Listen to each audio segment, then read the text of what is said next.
What's going on, guys? Welcome to Full Court Talk. This is our 59th episode. So we're getting up there again, keep going. But how are you guys doing? Good as always, man. Good to see y'all. Yeah, good to see you Yeah, guys. man. Doing good, bro. Just hanging in there. Another week. I feel Sir. you. We have a lot to get to. So Last Chance U has been renewed and they're going to have the basketball season for a second time.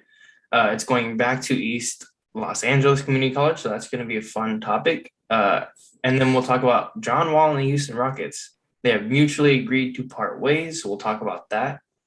And our last topic, Ben Simmons is, I guess, going to be fined for every day he doesn't show up to training camp, so we'll talk about that. But getting into Last Chance U, what are you guys excited for? I know, Myles, you haven't seen it, but CJ, what are you excited for? Oh man. I just want to see Coach John Mosley win it. Yeah. I'm excited to see the roster that he has now because last season, I know Miles hasn't seen it, but for all those that have seen it, it's just that roster was supposed to be the one to win the whole thing, right? And so going forward, I want to see if they're able to do it. Because John Mosley, he's not only a good coach, but he's also a good mentor. And I want to see the type of students that he has, student athletes that he has. And I want to see some guest appearances from the previous roster.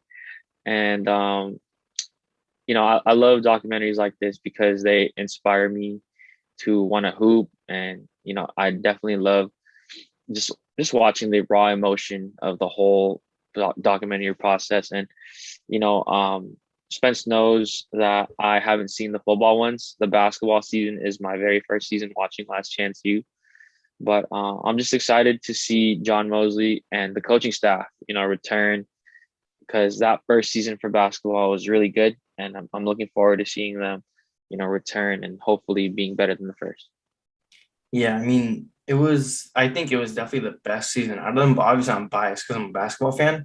I have seen every season up to that, and they are all really good. Mm-hmm. So even if you're not into football, like they are very entertaining. But in terms of the basketball, and John Mosley is a great coach. He seems like a good guy. It is hilarious that he doesn't swear at all. Yeah, How he does it is very odd, but he seems like a yeah, really good coach. And obviously, like you said, it would be cool to see where they are now. mm-hmm. Obviously, for me, Deshaun Heiler is pretty cool because he goes to Sac State. So Yeah, maybe I'll see him one of these days, maybe not, but it's pretty cool to have yeah, someone like that at your school. And Joe Hampton, where he is and what he's going to do. I think KJ Allen, uh, mm-hmm. Texas Tech. disgusting. So Yep. I can't wait for the new season, and I know that's going to be a lot of fun to see, especially after how last season ended. So I won't spoil it, but it's very interesting how it ends, and Mm-hmm. I think it's going to be a really good season. It's supposed to come in 2022, so we'll see. Hopefully, we get Miles Yeah, to watch it because I think you should definitely watch it. yeah. I'll give it a chance for sure. Yeah. Yeah, it's really good. Mm-hmm. Then getting on to the next topic, John Wall and the Houston Rockets have come to an agreement to mutually part ways. Where is Wall's best fit? This is such a good question and situation just because I feel like we've kind of seen this play out. It's kind of similar to Westbrook to me because he's seen as past his prime, kind of bouncing around teams, and he makes a damn lot of money. He's set to make Yeah. like 43, 44 million this year. And he has a player option this upcoming summer, but he's supposed to make like 47 million the following year. So it's hard for me to say that he'll take that player option. And because of that, one, he makes too much, I feel like, for a buyout. So I feel like the best route for all parties is a trade. But again, he makes a lot of money. And unlike Russ, he hasn't been that healthy. He played 40-ish games last year, Yeah. 32 the game before, and there was like 41 or 42 the season before. So he hasn't played over 50 games in 3 seasons now.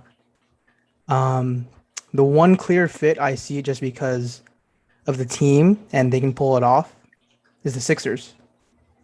Obviously, we have the stuff with Ben Simmons, which we'll get to, but that's the best place where the money adds up. Ben makes around 33 this upcoming season. And I feel like at this point, it's the best value they'll get because we know they're trying to still get as much as they can, as they should. Um, Yeah. and you kind of have to take a gamble because that's how much Ben's value is shot. If money and like the cap wasn't an issue, I was thinking maybe the Celtics, but they would have to give up Jalen Brown and or Marcus Smart. The Clippers, but we know OKC has their next couple picks. And for a 1 year rental, I wouldn't hate him on the Nuggets. But again, the problem there is he makes too much and he might not uh, do his player options. So I think it's only a matter of time when we will see the Ben Simmons for John Wall trade. Yeah. I actually like what Miles said. I know, if money and cap wasn't an issue, I definitely would love to see him on Denver. I think over there, he would, because I don't know about you guys, but I feel like John Wall's not a natural point guard. I see him more of as a two. Um, for me personally, him playing off the ball from Jokic, he's going to benefit from that. I think he ends up staying more healthy than he's been in the past couple of years. And, Jamal Murray is there too. So it would definitely be an exciting backcourt to watch. But as we've all agreed, money is an issue. He does make too much. But I'm not familiar. Let's say he gets traded. Can he get bought out by that team as long as they're capable of doing so? I believe so, Yeah. but I'm not 100% certain. But I think you have to pay like a certain amount and you have to Hmm. agree to a certain amount of his Yeah. contract. And like Miles said, I'm not too sure which team would just give something away and Exactly. then buy him out. Yeah. Yeah. When I was looking it up, like the most or one of the higher buyouts that ever happened was D Wade in 2018, Mm, and he was making like 23 mil at yeah. that point. So this is almost double that. I don't see how Yeah. it gets done. Exactly. Yeah. I'll tell you guys this much though. If I'm Ben Simmons, I'm for sure not happy at the potential of me going into Houston. Like, if I'm John Wall, I'm ecstatic. Going into the Sixers too. That's a good situation for him. To possibly compete for a chip, right? And he has a big Embiid, and he got Tobias Harris, he got Seth Curry, right? So people that can space the floor out. Again, he would probably end up having to play that point guard position, but at least he gets out of Houston. And I think that's the most likely scenario because one, if I'm the Sixers, I'm not honoring what Ben Simmons wants to happen. I know we'll get into that later. Um, but in terms of the deal happening and being set in stone, I can definitely see the Sixers wanting to push for that. But Houston, I feel like they still lose either way. But yeah, I just feel bad because John Wall, when he got drafted and all that, like all the flair that he brought to the Wizards, like, it's crazy seeing him now. Somebody is being overlooked as past his prime, but he just can't stay healthy. So, um, yeah, I just think that he probably ends up on the Sixers, but I do want him on the Nuggets for a 1 year rental too.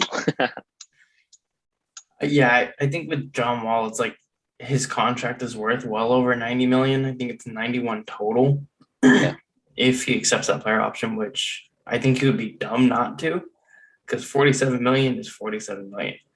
facts. But I think at this point it's untradeable. I don't know any team that would take John Wall's contract willingly because of how much Knicks. you'd have to part with. They might, but I'm just kidding. there's just so much going into that. I think any team that they have to trade him to, the Rockets are going to have to give up something else with John Wall. And I think that's the problem. You have to give up picks. You have to give up a young player because I don't know many teams that will willingly take John Wall at this point. He's not very healthy. His lack of a jumper is pretty apparent. I think he's been working on it, but it's not to the point where he's going to be able to knock him down cleanly every time. He's not consistent. And I think obviously the biggest thing, he's just very injury prone at this point because I think up until he tore his Achilles, he was damn near on the court every single night. And ever since then, he's dealt with a lot of different injuries. And even though he still is the same player, I don't think he can stay healthy as much, unfortunately. But it's very the Rockets have put themselves in a tough position. I think it was a dumb trade to trade for Westbrook in the first place, and then to trade Westbrook for John Wall. It didn't make much sense because Westbrook was easily dealt to the Lakers, and now you look at John Wall, and he's kind of stuck in Houston. Even though they've agreed to part ways, I don't see much that the Houston Rockets can do in terms of a trade.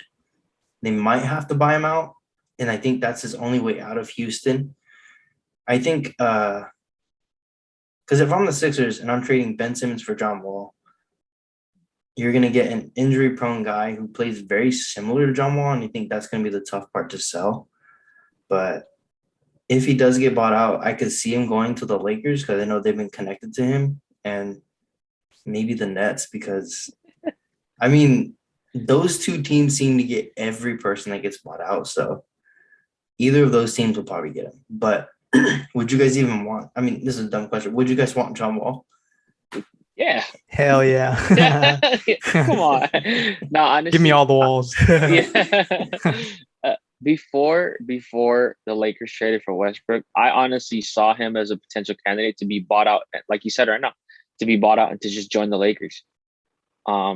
This is way before the Westbrook trade. I just thought that, for some reason, Rob was going to find a way to bring back DMC and John Wall was going to come back, or John Wall was going to come to the Lakers. But after the Westbrook trade, obviously, like, it's a little bit harder to look at that. But they are on the market for another person, anybody but Fareed. So he fits the bill. But yeah, man. So it's definitely a possibility, in my opinion, if he gets bought out. Yeah, I really want to keep an eye on this for the next for the next upcoming weeks because I know you guys are saying buyout. I feel like it's too much for a buyout. And I feel like it's the best case scenario for both the Rockets and the Sixers. Like you said, Spencer, their games are pretty similar. But I feel like the difference is John will actually take those shots at least. So the defense kind of has to honor that. I mean, we saw Ben pass up a dunk on Trae Young. I will never forget that. And also for Ben, I like it too because, yeah, it's a rebuild, but what better situation to rebuild your own value and just find your own game again? I mean, it's still the Rockets. James Harden isn't there anymore, but you can still run the whole offense, find dudes, get yours, maybe work on a jumper. Who knows? I just feel like for even a regular company, you don't want to have people on your team who don't want to be there because they're not gonna they're not helping, and most often than not, they're going to be hurting your product. So we'll see. I mean, if he gets bought out, and then shout out to the Rockets ownership because that's a crazy amount to buy out. Yeah, and I think the interesting thing is I didn't realize he's still only 31. He's not past his prime. He's essentially in his prime right now, and I think that's the tough part is he got injured in his prime. He spent 2 seasons away from basketball, and he came back, but he's come back injury prone, so it's tough. But I think another team that I actually saw that could be interested for whatever reason is the Orlando Magic. They have the cap space, they have the players, but I just don't know what they could offer maybe a Jonathan Isaac, who is another injury-prone guy, but it's going to be interesting going forward what happens with this situation because John Wall is such a talent that I think a lot of teams would want, but at his price, I don't think he's worth it.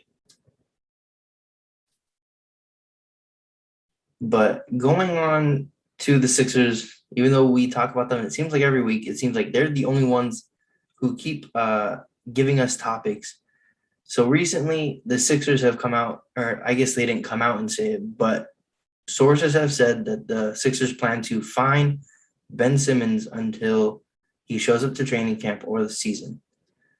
So what do you guys think of this by the Sixers, and do you think it's fair to Ben Simmons? It's so garbage, man.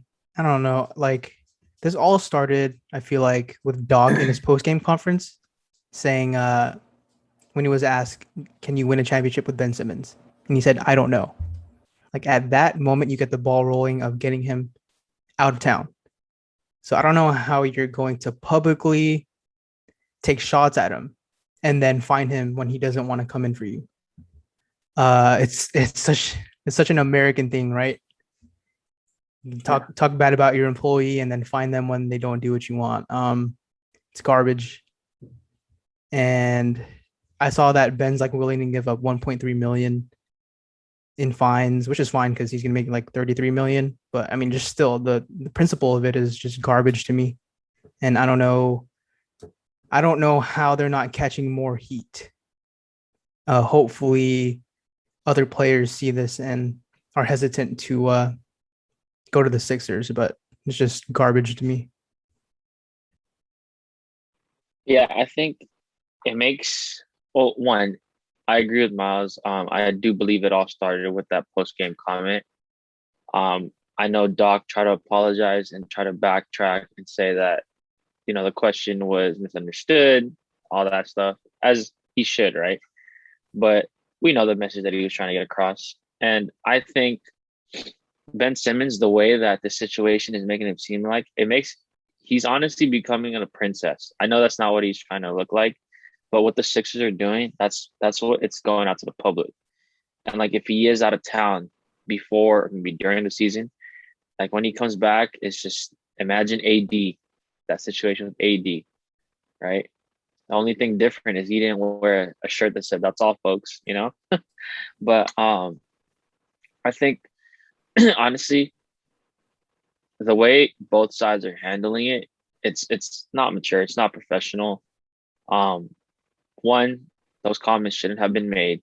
I understand that he was upset, but it shouldn't have been made. Two, I think that what they needed to do after the season was actually sit down and discuss with Ben Simmons what the future holds for the guy, right? Because if you care about your player and as much as they say they do, then you're supposed to have everybody locked in and ready to go for next season, no matter how early it is.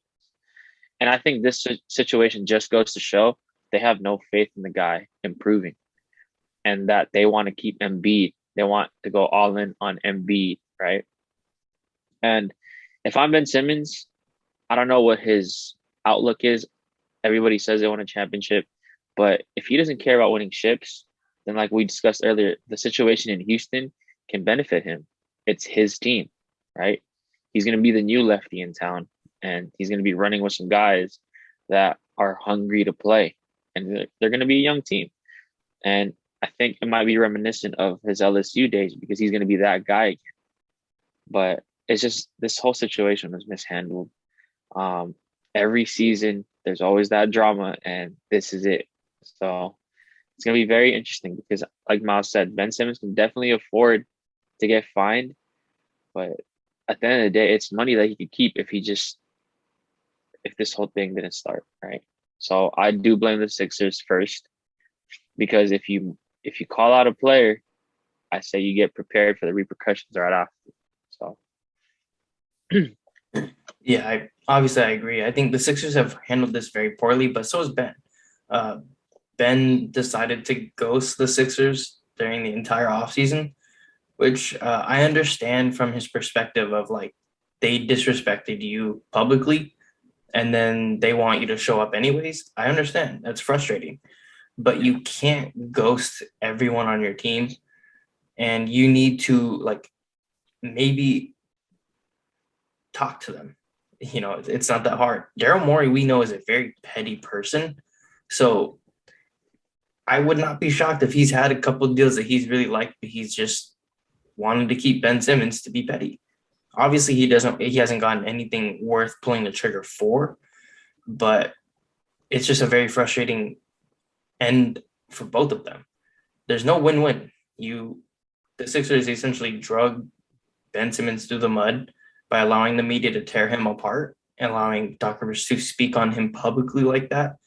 And then to ask him to return with no repercussions is idiotic.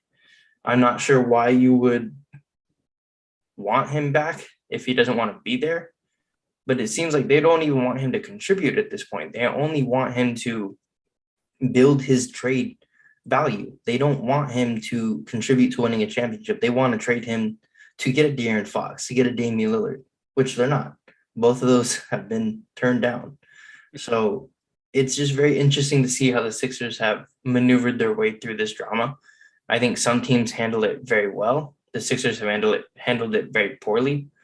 And I'm just not sure how you could repair a relationship like this with Ben Simmons after an entire offseason of just kind of shitting on him. It's a really bad look. And I think the Sixers are in for a tough season because if Ben Simmons doesn't show up, that's 33 million of your players that aren't showing up. And it's just one guy. And that's your main point guard, your only point guard who's just not going to show up. So if you're a Sixers fan, I feel very bad for you. But at the same time, I don't care. It's the Sixers. Facts. I wanted to ask you guys too, how much blame, if any at all, should we put on Embiid? Because as we've said, this is his team. So I know it's maybe not involving him directly, but when it's your team, you kind of have to take responsibility no matter what it is. Yeah. Honestly, for me, if I'm that guy, if I'm the star player and I want you to be there, I'm fighting for you, right? These guys have played together for not a very long time, but to the point where they should have each other's back by then. They should have built that connection, right?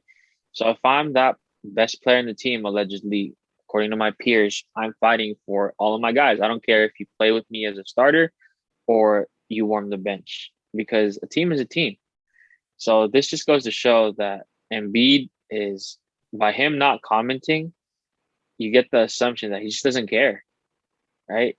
I think the mentality that he has right now is, all right, you don't want to be here, then I don't want you here either, right? Instead of trying to come to an agreement and say, hey, man, like you and I work well together.